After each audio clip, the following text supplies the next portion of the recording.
Bargains with Black Magic, the terrifying tale of Don Ramiro. Scary story. Witchcraft. I am going to tell you a story that is very likely to be hard to believe. It would not be the first time it happens to me, but it is something that happens even today, and that many practice in a clandestine way. I saw how they practiced witchcraft, and I had to do it too. The place where all this happened is in the Ejido de los Encinos, in the state of Michoacán. It is a place full of witches and warlocks, of which they say that they are born from the same land, that from the roots of the trees sprouted their bodies after having hidden for years, and among these witches was my grandmother, or that is what the family has always thought of her. She is a very well-known witch in the Ejido for being one of the most powerful.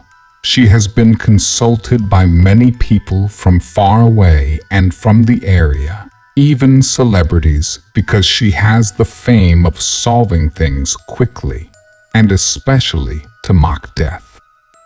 It was in her house, where on several occasions, and as a very small child, I witnessed a series of jobs that the old lady came to perform.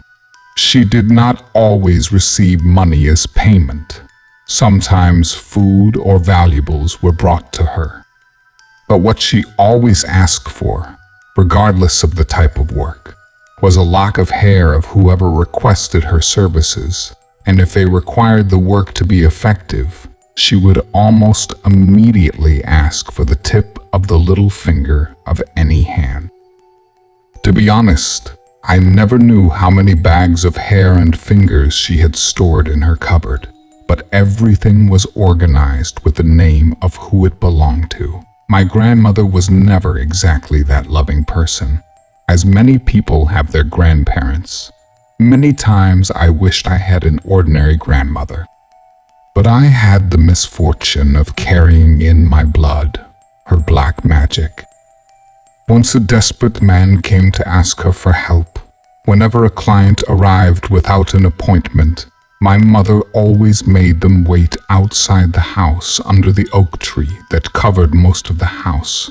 Almost every day there was a mooring, a cleaning, or a job to do, and that time she was doing a cleaning.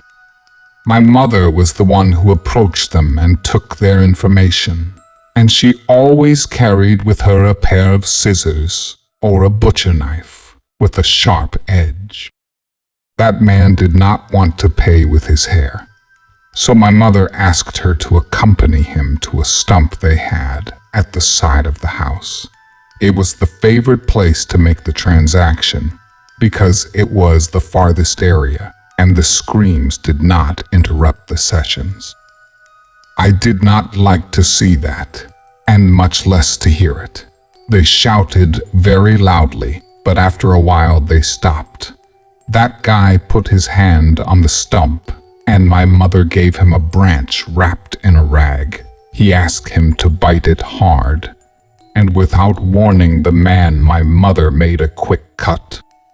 For me, that was so unpleasant and horrible that I did not understand why they let themselves be harmed to solve their problems, and my mother always answered me that we did not have enough life to understand everything that could happen to a single person. My grandmother left almost a minute after that man paid with his little finger. She said that the smell of iron always caught her attention. The guy wrapped his finger in a rag that he took out of his things and approached my grandmother to ask her to make her boss disappear. My grandmother never cared about who she would perform black magic against. She was always interested in the payment and what the client sacrificed, and she never refused.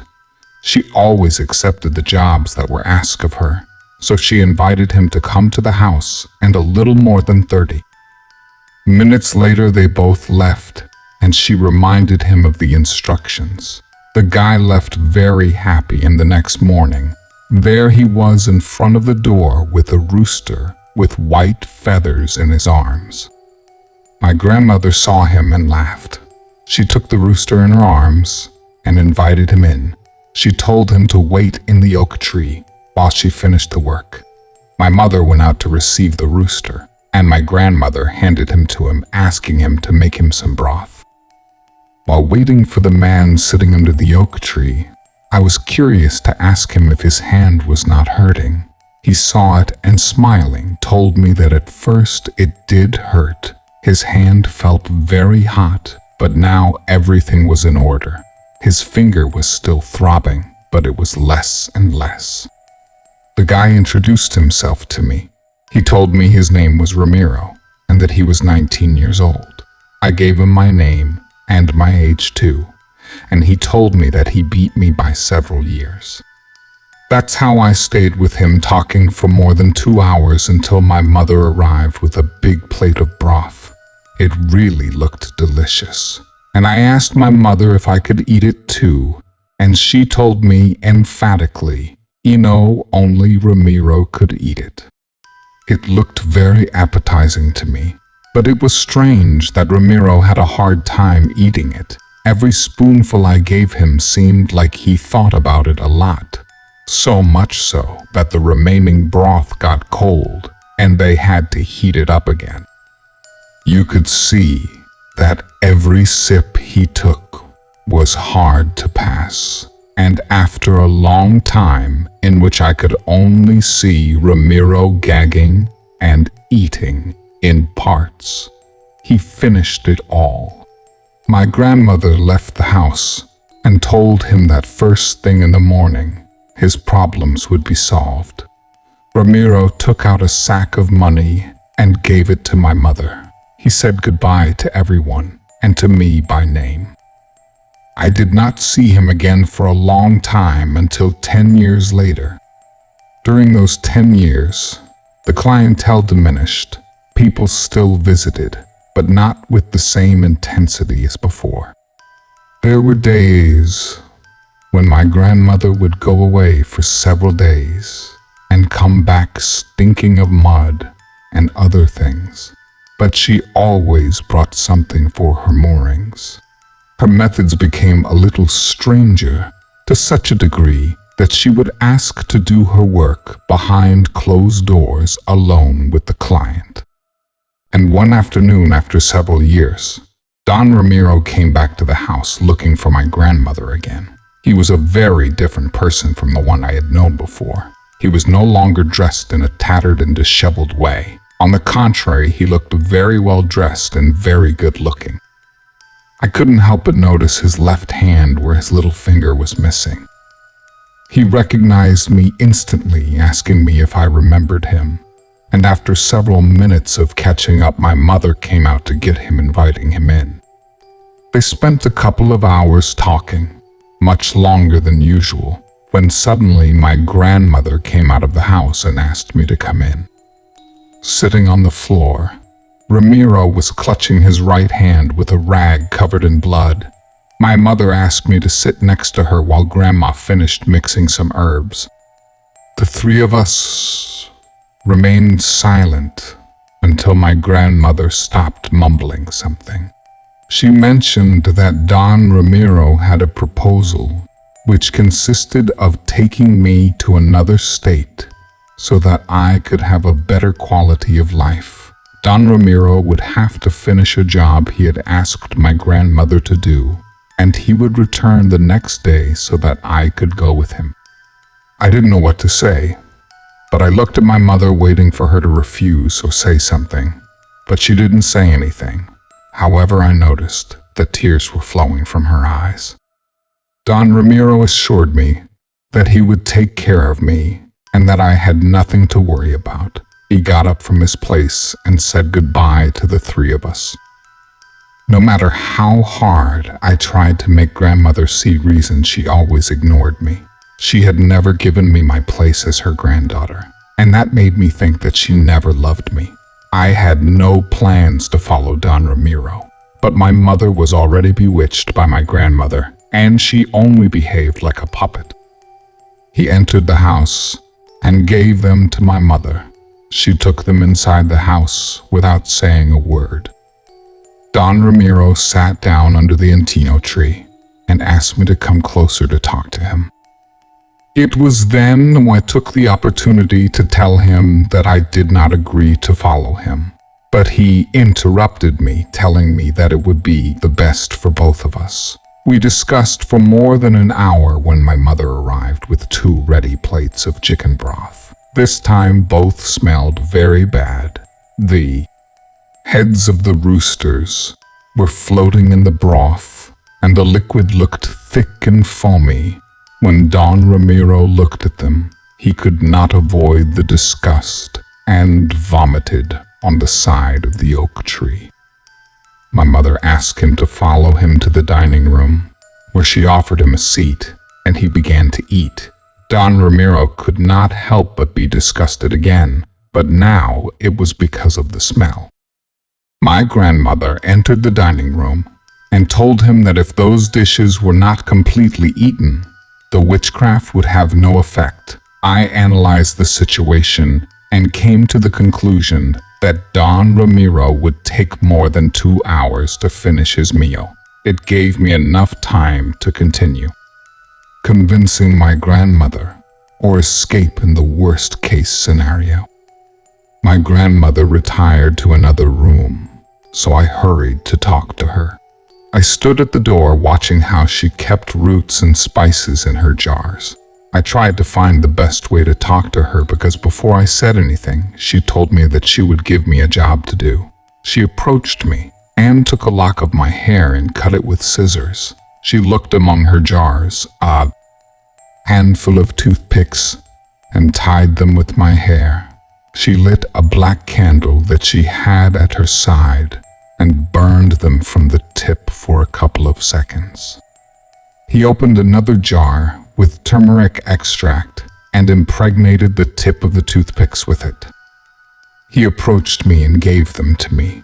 He told me that if I wanted so much not to leave that house full of black magic and stay for the rest of my life with them, I should prick Don Ramiro's arm with the chopsticks while he slept. If things went well, in a few days the transformation would end, and there would be a rooster taking his place. But if I wanted the effects to be immediate, I already knew how I had to pay. More than 3 hours later, Don Ramiro finally finished. His face looked green, and he could barely stand up, but he was ready to take me with him. I had kept the chopsticks my grandmother had given me in my things, and in my head, her words were still echoing, warning me of my fate if I kept them. When I approached my mother to say goodbye to her, I noticed that she was crying but not saying anything. She had her eyes lost in front of her, so I asked my grandmother to release her if she really loved her daughter. But the old witch did not say a word. When we arrived at Don Ramiro's house, I realized that he had made a fortune a long time ago. It was a mansion where he lived. It was obvious that he had luxuries and money. He confessed to me that it all started with an old boss he had. He was not a bad person, but he was an obstacle in his life to generate profits. When he said this, he raised his left hand and showed me his little finger half cut off. Then he told me that he teamed up with 2 partners who turned out to be tyrants in business. And he had the idea that they wanted to get him out. So again, he asked for help and showed me the whole finger cut off. Now he had nothing to stop him, and even though he was missing fingers, he could move more things than before. The first week I was with him, things behaved calmly, but one Sunday night, when there were only the 2 of us in the mansion, I got ready to go to sleep. Don Ramiro burst into my room and tried to convince me to kiss him. I had no intention of doing it. I have to accept that before he tried to take me with him. I found him an attractive person, but now I found him despicable.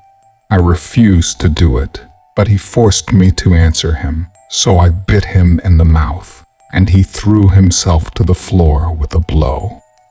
He cursed me and warned me that I was now his property, and he would be back in a while. He warned me that I had to cooperate, or there would be consequences.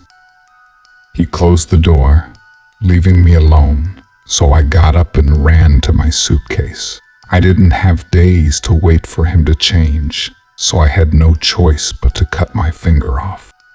It was the hardest thing I've ever done. Days ago, I had taken the sharpest spoon from the kitchen and hid it in my bed.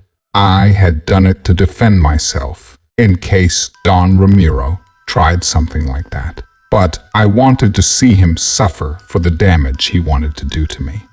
I sat on the side of the bed, where I could not be seen. I put my hand on the carpet and lifted the spoon. I didn't have the courage to do it in the first attempts, but I felt that Don Ramiro was about to enter the room. I took the precaution of tying the door with a chest of drawers, and that gave me a little more time.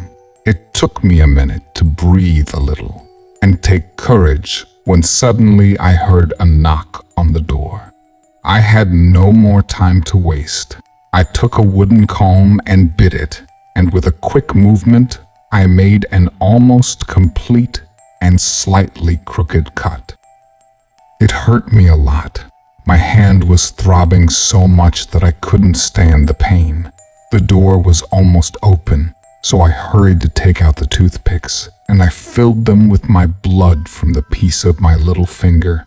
And as soon as Don Ramiro opened the door, I was already waiting for him. He came towards me, and before he could lay a finger on me, I jabbed him in the arm. He stepped aside and saw me terrified. He looked at the toothpicks and my stained hand. He knew what would happen to him. He cursed and insulted me several times and left my room. I chased him to another room, where he fell on his side and began to convulse. I remembered that when my grandmother gave me the toothpicks, she explained how it worked with the pinkies, and the process did not take long. So Don Ramiro began to change his appearance. I did not want to see him, so I left the room and waited until he finished. Half an hour later, I found a black rooster, from beak to legs, and each leg was missing a finger. He was fainting, breathing heavily. I took off the belt of his pants and put it on the rooster so that in case he woke up, he would not escape. A few minutes later, I left the mansion with him toward my grandmother's house. I arrived at noon the next day. At the door of the house, my mother and grandmother, who laughed at me, were waiting for me. My mother took the rooster and took him to the kitchen. I already knew what was next, so if I did not want the spell to come back to me, I had to eat him. But before I was left alone in the dining room, I asked my grandmother why the rooster was black unlike the others. She answered me that it was due to the color of his soul for so much evil he had done. She was silent for a few seconds and asked me how many toothpicks I had pricked him with. I told her. With all of them, she laughed at me again and told me she only took care of one. I don't like to remember how long it took me to consume the broth. It looked like chapopot, and I couldn't finish it quickly. My grandmother offered me to stay with them. But if I did, my soul would be imprisoned, like my mother's, until I no longer had any way to feel or think. The black magic that was handled at home was too strong for someone who didn't practice or understand it. I ended up going far away from there, to rebuild my life. I am sorry if I cannot give more details about my current life, but I was forced to disappear because of what happened. Witches exist, and I have the bad fortune that one of them is my grandmother. Thank you for joining us for this spine-tingling story. We hope you found it both thrilling and thought-provoking. If you enjoyed this video, please consider participating in our channel by subscribing, liking, and sharing it with your friends. Your support goes a long way in helping us create more engaging content for you. Goodbye, and may you always tread carefully in the world of the unknown.